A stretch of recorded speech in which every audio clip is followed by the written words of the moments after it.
Hi all welcome to entertainment with Adi. പ്രധാനപ്പെട്ട 3 INC sections ആയിട്ടുള്ള 1905-ലെ 1906-ലെ 1907-ലെ sections എങ്ങനെ നമുക്ക് മറക്കാതിരിക്കാം, അതിനൊരു കോഡുമായിട്ടാണ് ഇന്ന് ഞാൻ വന്നിരിക്കുന്നത്. നോക്കാം. ഈ 3 വർഷങ്ങളും അടുത്തടുത്ത വർഷങ്ങളാണ്. അതുപോലെ തന്നെ ഒന്നിച്ചൊരു കോഡാണ് നമ്മൾ പറയാൻ പോകുന്നത്. പക്ഷേ ആദ്യം നമുക്കിത് സ്പ്ലിറ്റ് ചെയ്ത് പറയാം. നോക്കാം. ബനാറസിൽ വെച്ചൊരു ബ്രിട്ടീഷുകാരൻ ഒരു സ്വദേശിയോട് ഗോ എന്ന് പറഞ്ഞു. ബനാറസിൽ വെച്ചൊരു ബ്രിട്ടീഷുകാരൻ ഒരു സ്വദേശിയോട് ഗോ എന്ന് പറഞ്ഞു. അതായത് 1905-ലെ INC സെക്ഷൻ നടന്നത് ബനാറസിൽ വെച്ചിട്ടായിരുന്നു. ഗോപാലകൃഷ്ണ ഗോഖലെ ആയിരുന്നു പ്രസിഡന്റ്. സ്വദേശി മൂവ്മെന്റിന്റെ ഒരു ഫോർമൽ പ്രൊക്ലമേഷൻ നടന്നത് ഈ ഒരു സെക്ഷനിൽ വെച്ചിട്ടായിരുന്നു.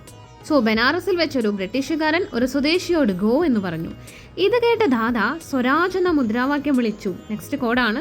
ഇത് കേട്ട ദാദ സ്വരാജ് എന്ന മുദ്രാവാക്യം വിളിച്ചു. അതായത് 1906-ലെ സെക്ഷൻ നടന്നത് കൊൽക്കത്തയിൽ വെച്ചിട്ടായിരുന്നു. ദാദാഭായ് നവറോജി ആയിരുന്നു അന്ന് INC പ്രസിഡന്റ്. സ്വരാജ് എന്ന പദം ആദ്യമായി ഉപയോഗിച്ചത് ഈ ഒരു 1906-ലെ സെക്ഷനിലാണ്. നെക്സ്റ്റ് കോഡ് നോക്കാം. ഘോഷത്തോടെ ബീഹാറികൾ സൂററ്റ് പിളർന്നു. ഘോഷത്തോടെ ബീഹാറികൾ സൂററ്റ് പിളർന്നു. അതായത് 1907-ല് രാജ് ബിഹാരി ഘോഷ് ആയിരുന്നു INC പ്രസിഡന്റ്. അന്നായിരുന്നു സൂററ്റ് പിളർപ്പ് നടന്നത്. സൂററ്റ് പിളർപ്പ് ഈ ഒരു സെക്ഷൻ സൂററ്റിൽ വെച്ചായിരുന്നു നടന്നിരുന്നത്. ഇനി നമ്മുടെ കോഡ് ഒന്നിച്ച് നോക്കാം. ബനാറസിൽ വെച്ച് ഒരു ബ്രിട്ടീഷുകാരൻ ഒരു സ്വദേശിയോട് ഗോ എന്ന് പറഞ്ഞു. ഇത് കേട്ട ദാദ സ്വരാജ് എന്ന മുദ്രാവാക്യം വിളിച്ചു. ഘോഷത്തോടെ ബീഹാറികൾ സൂററ്റ് പിളർന്നു. മറ്റൊരു കോഡുമായി വീണ്ടും കാണാം. Thank you.